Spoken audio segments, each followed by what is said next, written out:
Hi. This is like the third time I've tried to do this today. Um, you know how things come up. And I sent my husband a message and I said, try to come in as quietly as you can until Fergus hears you. Then he's going to go barking. I don't know why. But anyway, okay. I have to start all over again. Happy Wednesday. I don't even know what the date is. July 22nd, something like that. So I hope everybody's trying to enjoy your summer as best as you can. My son is cooking us tostadas, so that's what you're hearing in the background. There's always something going on here. And I know with the COVID, it's kind of put people's lives at halt right now. So just be safe. Try to be safe. And our humidity here is horrible. It started out pretty good. The humidity was really low for the most part until like the 1st of July, and then it's now kicked in big time. Well, actually, yeah, was that 2 weeks ago? About 2 weeks ago, whenever that was. That's shortly after that the humidity started getting rough. So, but it's not been that bad yet. So, this is another phase of my MG symptoms. My name is Faye. Hi, for those that haven't seen me yet, which probably not many people seeing me yet, but that's okay. I'm just trying to put this out there. I want some type of awareness to try to help people, which I know there's a lot of videos out about MG. That's actually where how I became acquainted with the disease and symptoms was through YouTube mostly. So, so I just want to break down my symptoms, my personal symptoms, because truthfully, it affects everybody differently. You can have one symptom, one very significant symptom, and get a diagnosis right off the bat. I have a friend that happened to.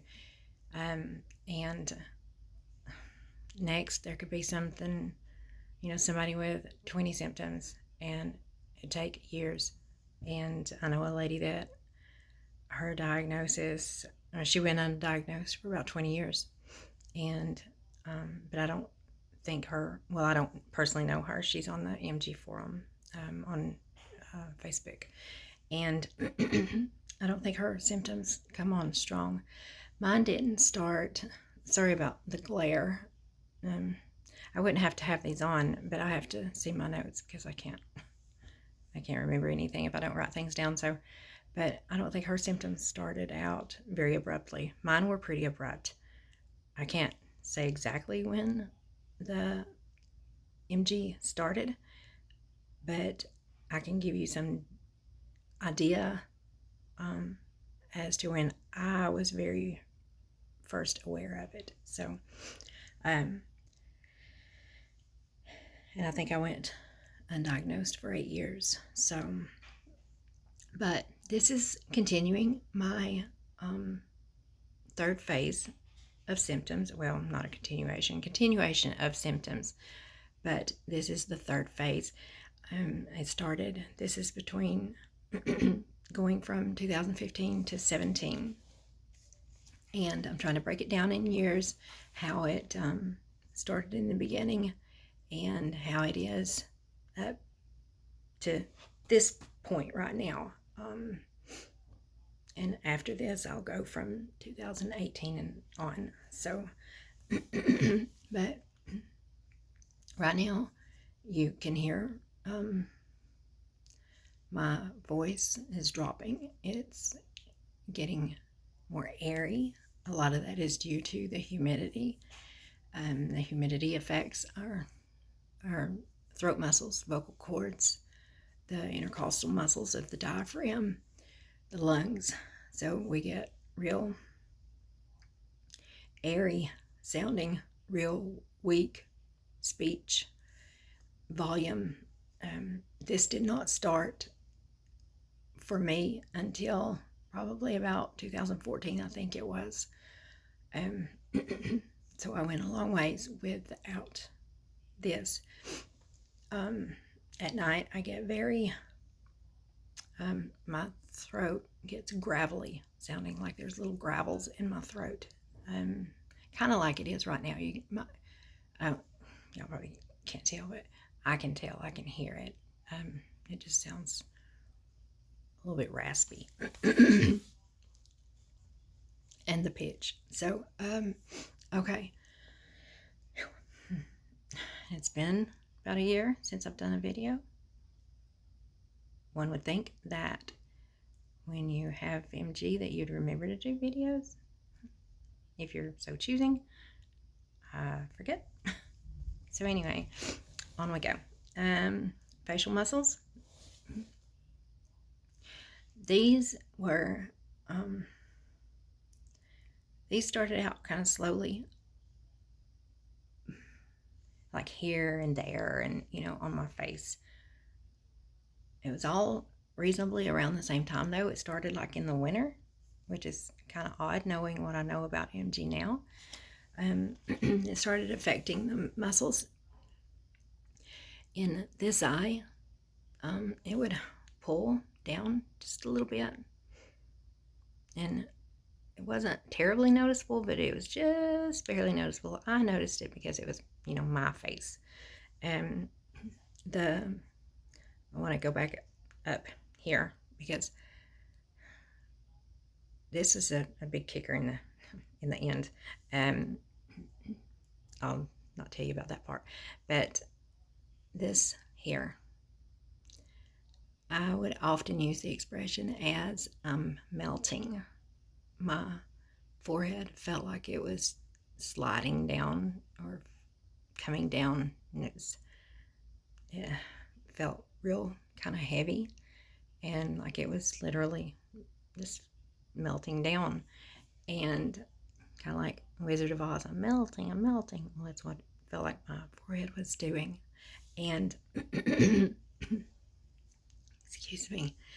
And so then the right side, this right here beside my nose was, it would pull, and it would kind of, I don't know if you can do that where you're, what is it called? You're like squeezing these muscles right here. And it would affect that, and that's how it felt. If you could squeeze the muscles there beside your nose, it felt like it was being squeezed, and it would pull down, kind of out and down, and then it would come up into my cheek. Well, no, not that high, but it would be up in this area, and this coming down, and this coming down, and from here over, from my eye over, and then my mouth,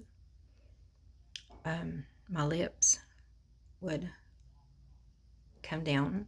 That's still very evident in a lot of my photos. I don't do photos much right now. I'm not terribly comfortable with my appearance. So, but it is more noticeable.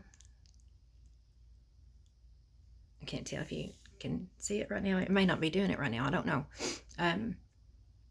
So stop smiling awkwardly. It's kind of creepy, isn't it?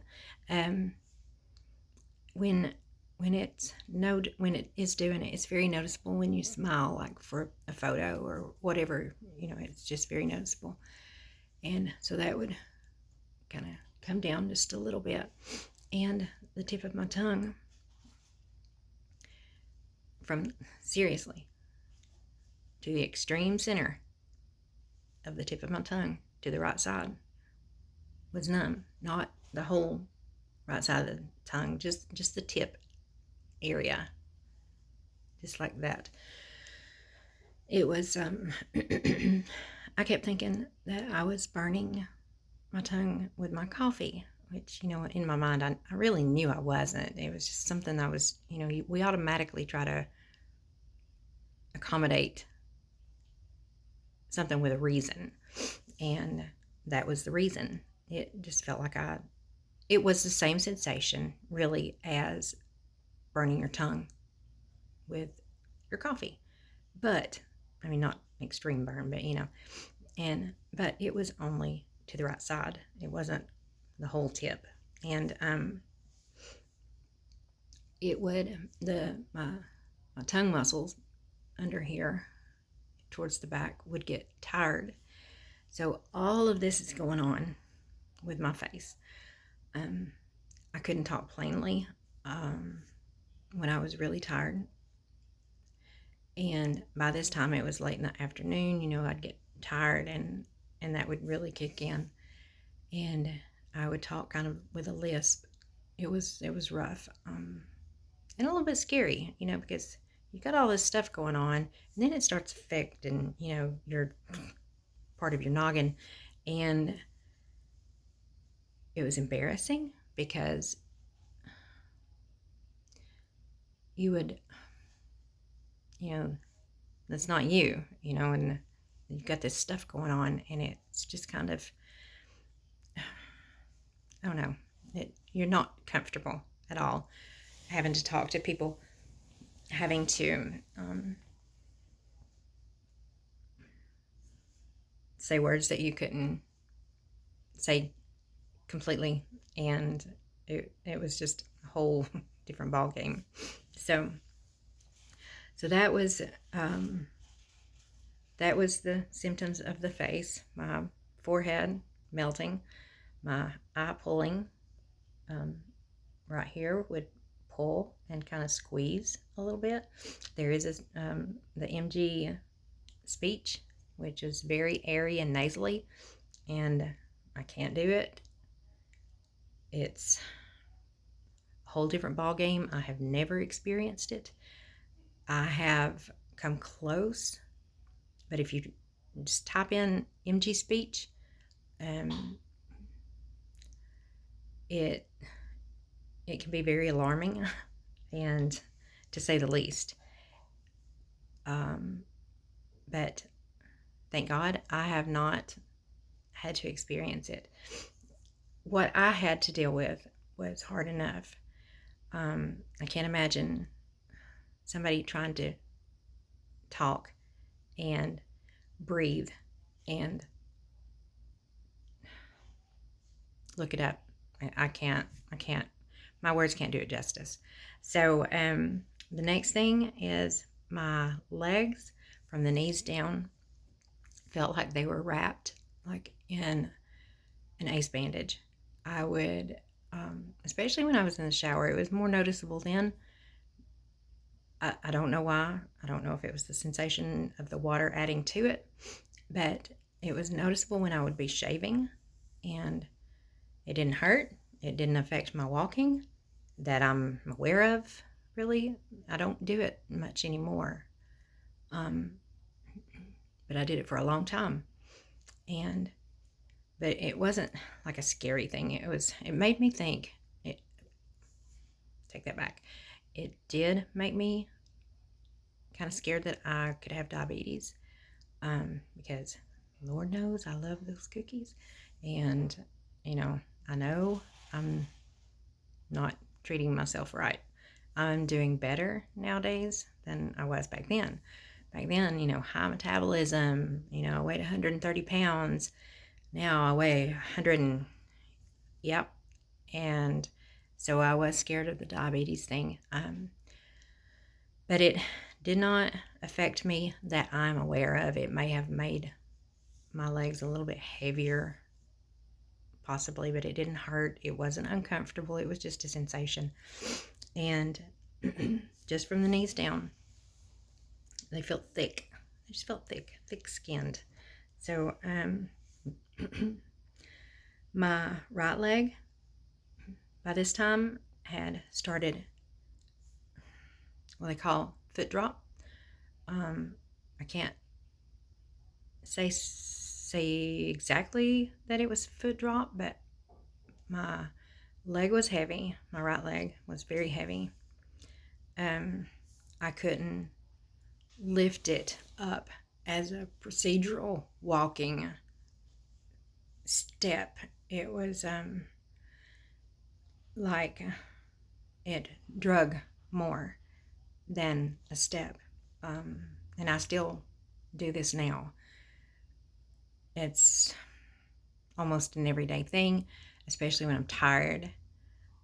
Some days are worse than others, but it's almost every day. So it's just part of my gait now, and that's fine because thank you God, I am still walking. So most days I'm still walking. So, but that made I started getting a lot slower at this time. Now, you know, the turtle and the rabbit, the hare, I am I'm slower than either one of those. I am just so very, very slow. I have no speed now. I can only go one speed. And it is very extremely slow. It's sad. I can't pick up my pace at all. That's why if you see on here on my channel, I have a video where I can actually run. I'm running, and you know, for me, it's running. That's a first in years. So that was very exciting. But anyway, okay. Now, next. This is a big sensation. I don't really do this so much now, but the sensation is sometimes there. Not very often, but it's sometimes there. You know how when you're going out into the water, like at the beach or in the pool, you have that pressure coming at you. It felt like my legs were in water, and I was walking out in the water, and I was, you know, like they were getting that pushback. The sensation was very similar to that I was walking in the ocean, on, you know, coming off the shore into probably about thigh high water. And I heard that used as an expression, and I stuck with it because it was so accurate. And that that also contributed to me becoming slower. It really affects the hips and the thighs a lot. If you're generalized and your symptoms are affecting you all over, and your legs start bothering you in really weird ways, you know, that's a big sign, you know, that, well, I don't know. It could be MS related also. I have a friend that has MS, and I know other people that has MS. So I should ask about that. But anyway, to me personally, that was a big symptom, and that really was very confusing. I think all my leg symptoms were very confusing to the neurologists. So, and then this is a big one. I had a lot of trouble with this. If you I don't know if I have ever explained this in any of these videos before or not. I don't think so. I'm try to stay on track with it. But if you put your hand up here and you stand up, well, stand up, then put your hand up here and try to walk, pushing down just a little bit, not a lot, but that sensation was with me almost every day.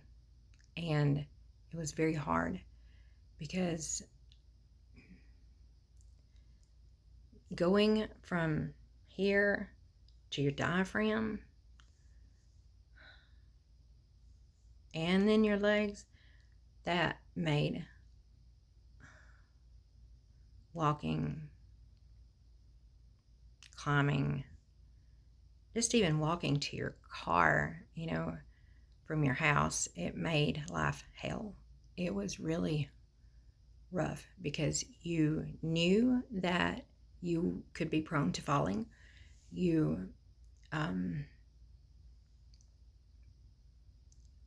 It would make me often feel like I was it made me feel like I was leaning back.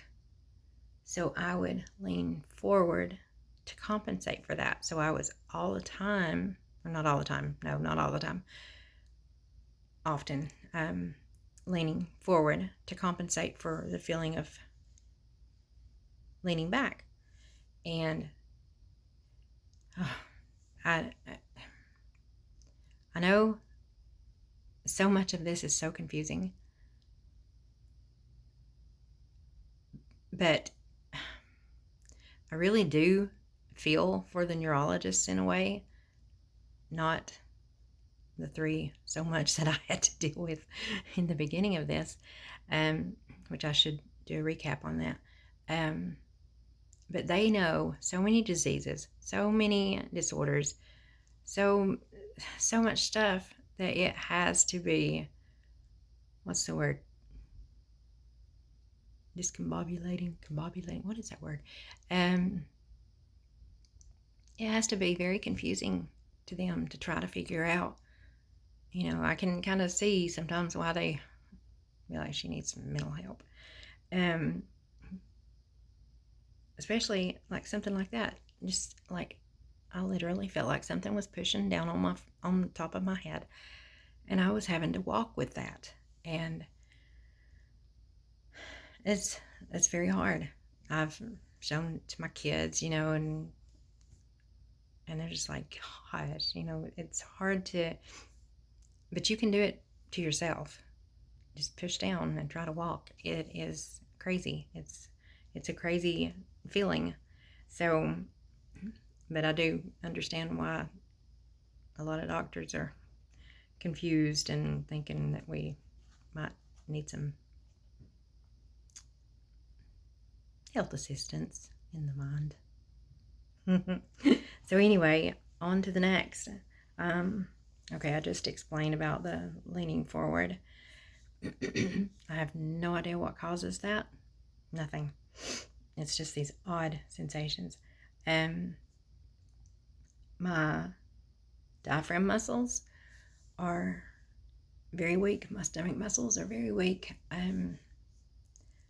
I remember one time being at church and I didn't realize it at the time. I knew I'd get tired, but I was always tired, so it didn't, something else didn't make much of an impression. I was leaning forward, and this is a separate leaning forward situation. I had my arm on my hip holding myself up, but it wasn't so extreme at that time that I didn't really realize that it was part of this disorder. And my mom said, "Why are you standing like that?" And I said, "Like what?" I had no idea. None. And then I had a picture taken with my uncle, and I was standing like that. And I was like, "Ooh." But it's the fatigue, the extremely fatigued muscles. And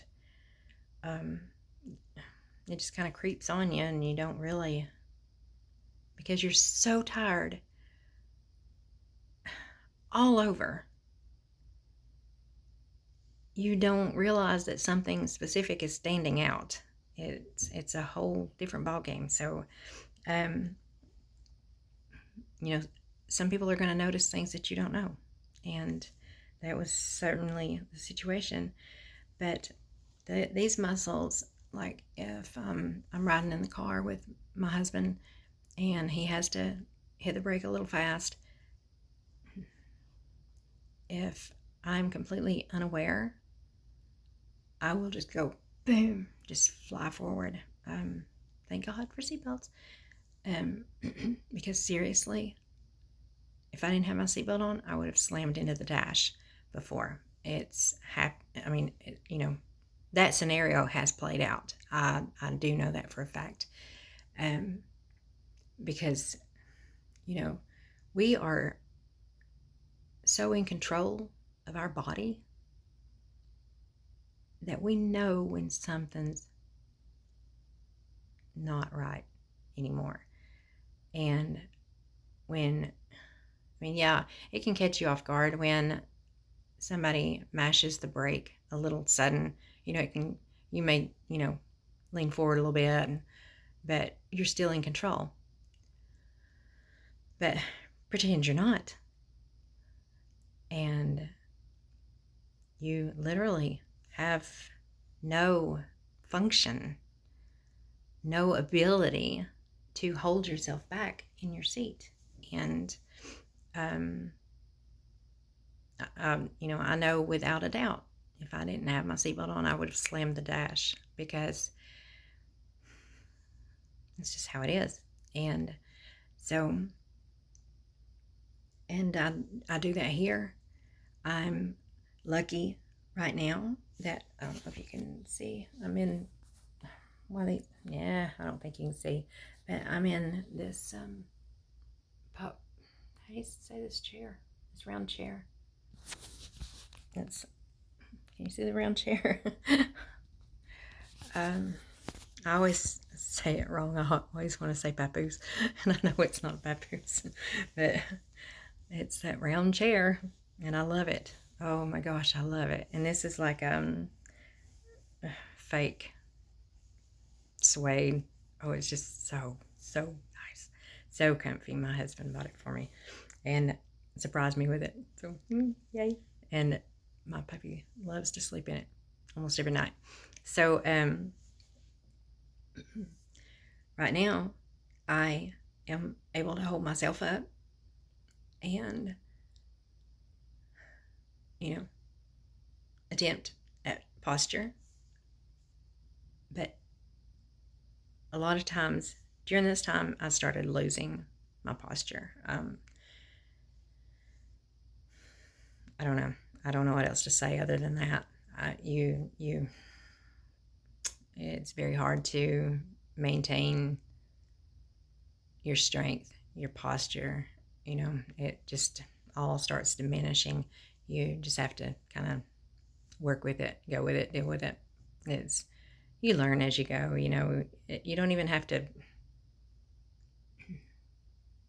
work too hard at it, because you just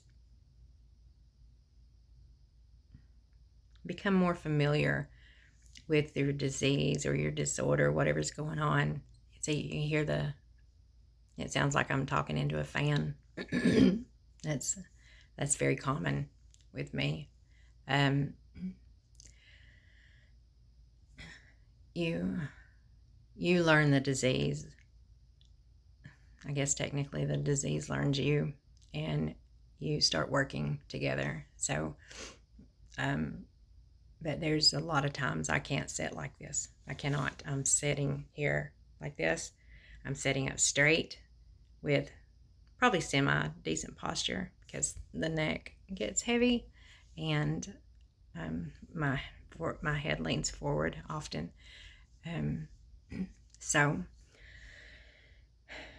But don't get down and depressed when you start noticing that you can't hold yourself up, because you're going to learn to compensate for that. you're going to learn that you've got to sit down and rest 15 minutes or maybe even an hour. I have to rest an hour often. So, especially in the summer. But anyway, this is 30 minutes, and I don't mean to keep it that long, but I am a talker. So, okay, yeah, and here now, the stomach muscles, I was already saying that I would find myself slumping a lot.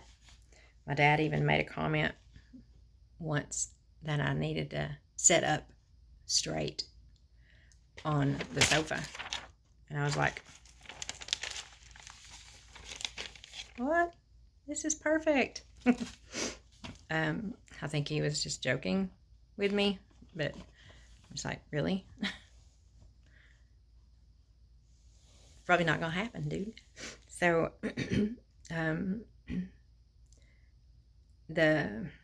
I remember specifically 2016, because that was the year that Nana died. She died June 11th of that year, and shortly after that, I was working out in my yard. I was trying to plant some flowers, and I had the mattock, and it's not a big heavy mattock, but I was used to using it. And sorry, I have to take deep breaths sometimes. The heat and the humidity affect the breathing, the lungs. So I was very accustomed to that mattock. I've had that mattock for years, and the hoe for the garden, same thing. It was that year that I really noticed my muscles were becoming less useful, if that's the correct wording there. They were, I had been using the mattock some, a little bit, but it just got to where suddenly I couldn't swing the mattock. So I would sit down on the ground and get the mattock and kind of thrust it up and then let it just hit back down on its own, because I didn't have the arm muscle. My arm muscle was going just like my stomach muscles, my neck muscles. There's my son, sorry. And so trying to hold a drill, use a drill, that is almost impossible now. Now, if I'm drilling down, it's okay. But to hold it up, hold my arm up, that's very, very, very, very hard. I can do it for to put one screw in, and then maybe switch hands and put maybe another screw in, if I'm even lucky. I don't know. The arms are very, very easily affected. A lot of people say, like one of my friends, she got her arms wore out just by being in the shower washing her hair, and they diagnosed her straight away. That simple. Which, that's a blessing. That's wonderful.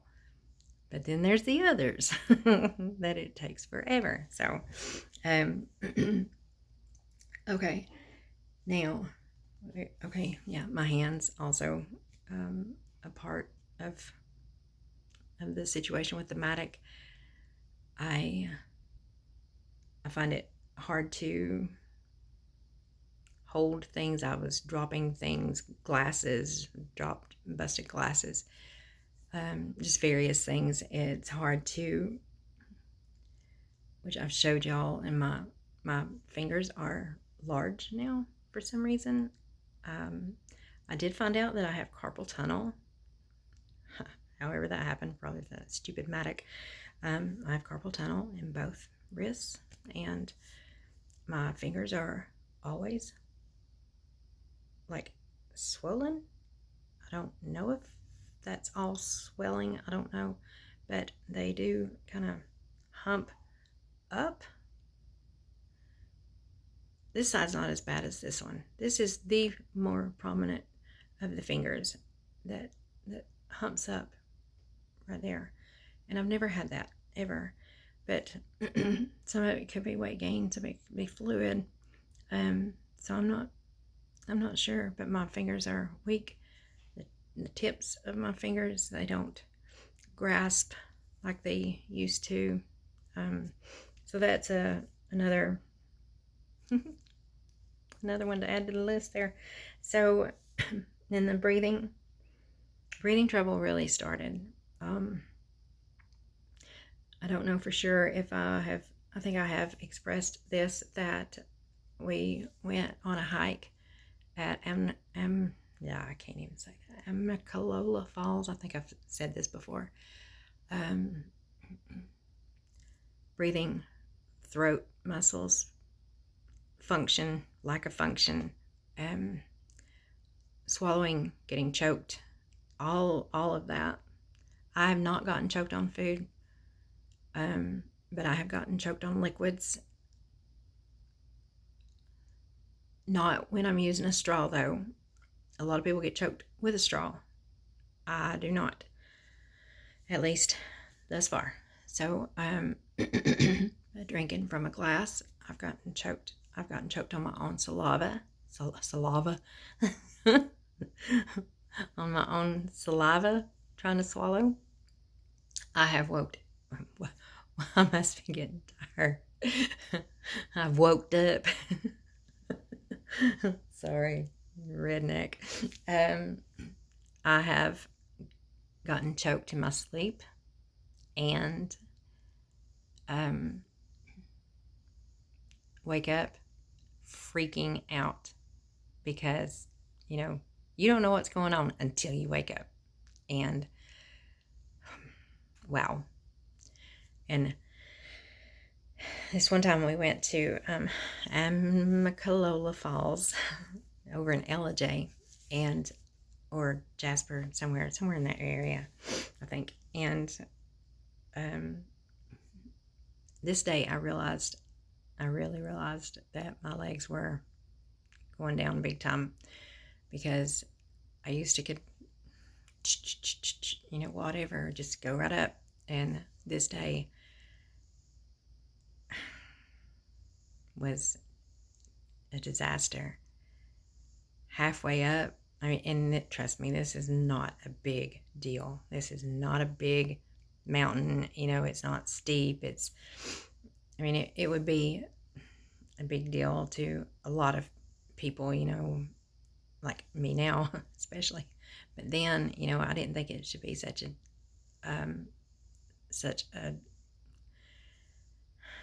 exhausting trek. But anyway, it was. And I was just devastated because I couldn't understand what was going on. My legs were completely exhausted. They were fatigued beyond measure. It was very hard. So finally we did get to the top, because we were nearer to the top at that point than we were to go back downhill to the car. So, get up here and rest. And that's what we did. So we got up to the top and rested. And then the walk down was, it's paved and, easy. The waterfall's up here. It's beautiful. It's coming down. You can walk across the where the waterfall is coming down. Well, about midway, or maybe higher than midway, there's a bridge that you can walk, and the waterfall's behind you, and it's really pretty, very nice. But it's paved and through the woods. It's just beautiful and very easy walk back. Well, I was still reeling from the walk up, and I was just ready to get to the car. I was so tired. So I went over to the river and I've done this my whole life. Cup to my hands, got some water, and was going to get a sip of water. When I did, my throat just closed. And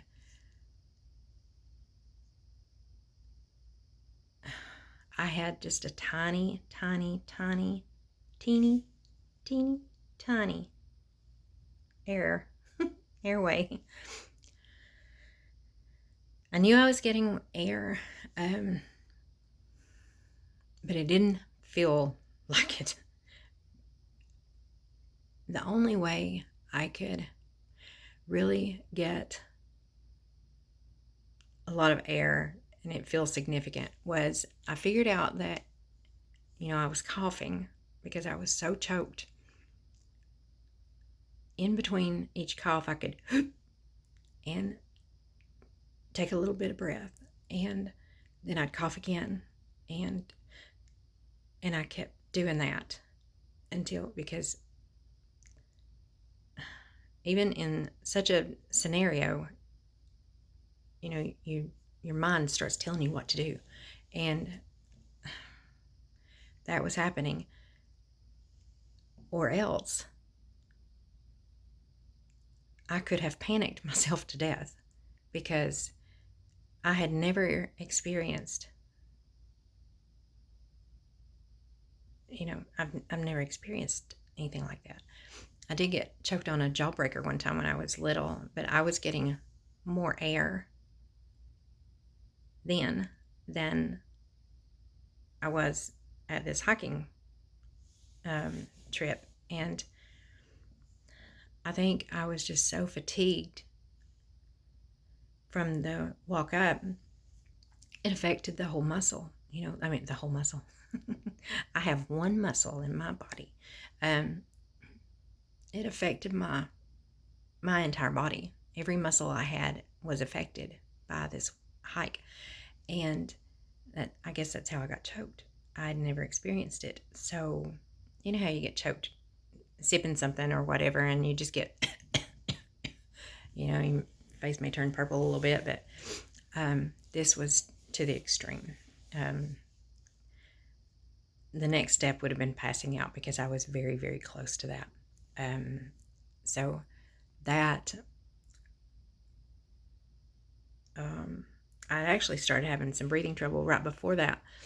The year, well, I guess it was that summer, maybe, I believe. I would get to where I couldn't, and you'll notice, I'm sure y'all are noticing, I have to take a deep breath deliberately.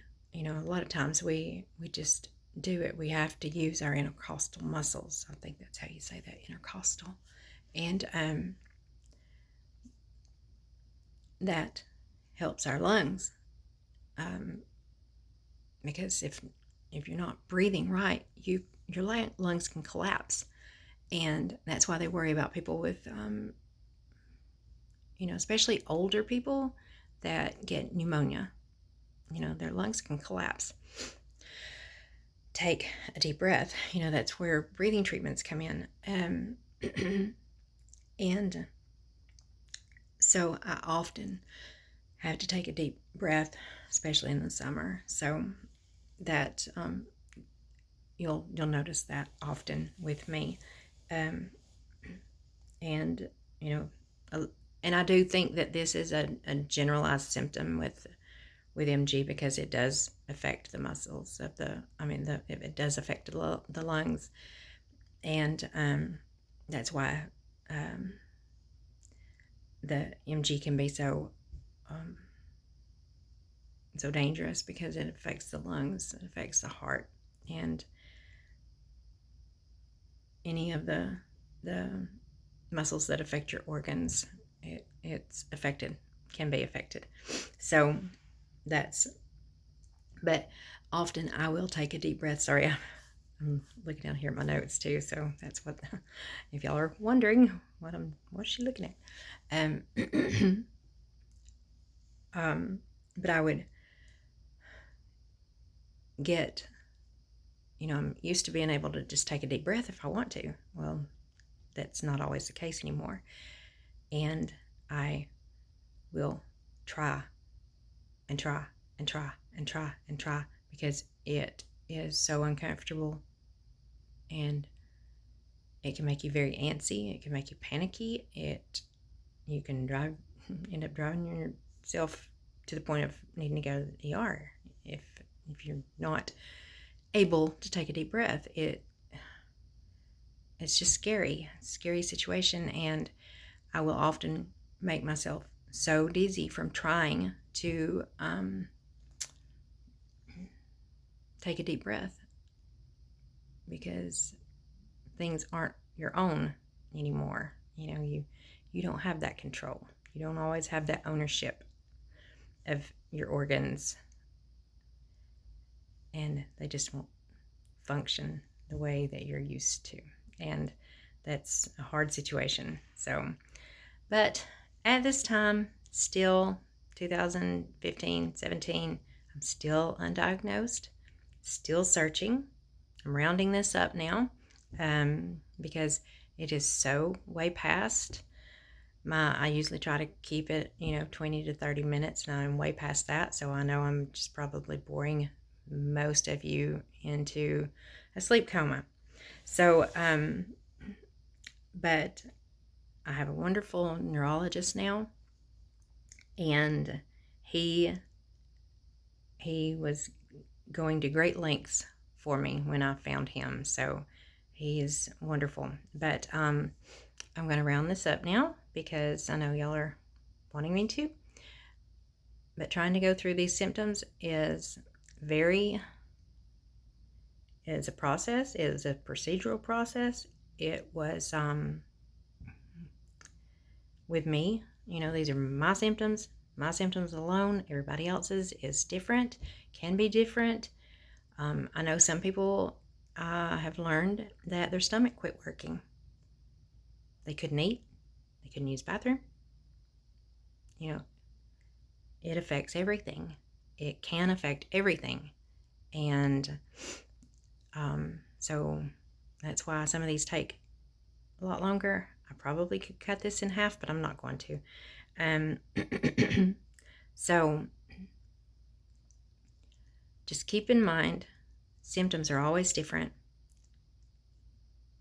Rest, because this is a big disease that if you rest, say, give it 30 minutes, an hour, and you get back up and you feel better, especially in the afternoon, you almost get like a second wind. That's a big key sign for MG. So, just keep steadfast in searching, praying, whatever it is you have to do. I was YouTubing it up. YouTube was a big blessing for me because I had gone 8 years without a diagnosis, and I'm not one of those that looks up, on, this symptom, this symptom, this symptom. Oh God, I'm scared.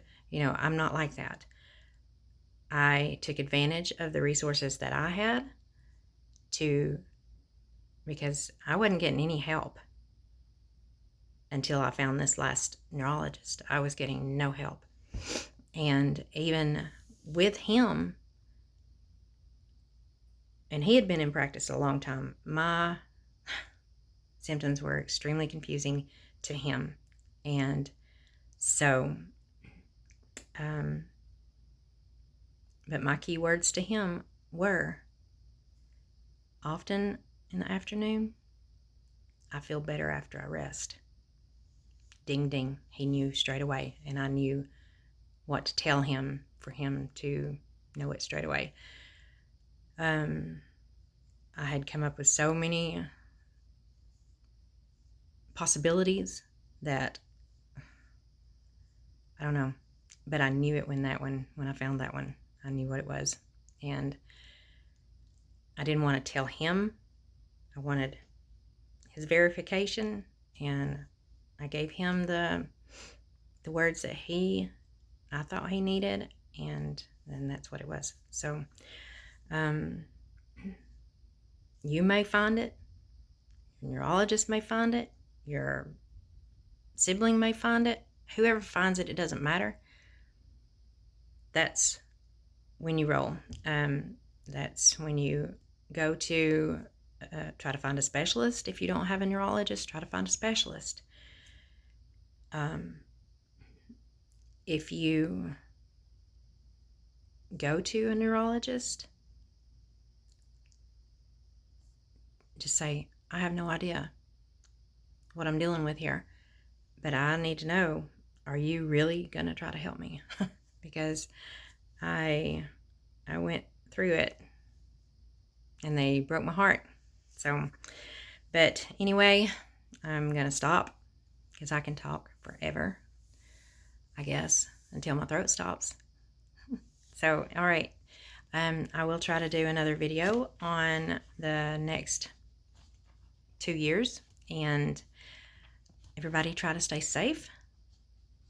Wear your masks if you want to. I know a lot of people don't want to, whatever. Just be careful. There's so much going on right now. This world is becoming very scary with everything that's going on, but there's no fear because we have God. And just take care of your families, and I love you, and I will see you on the next 2 years. Bye.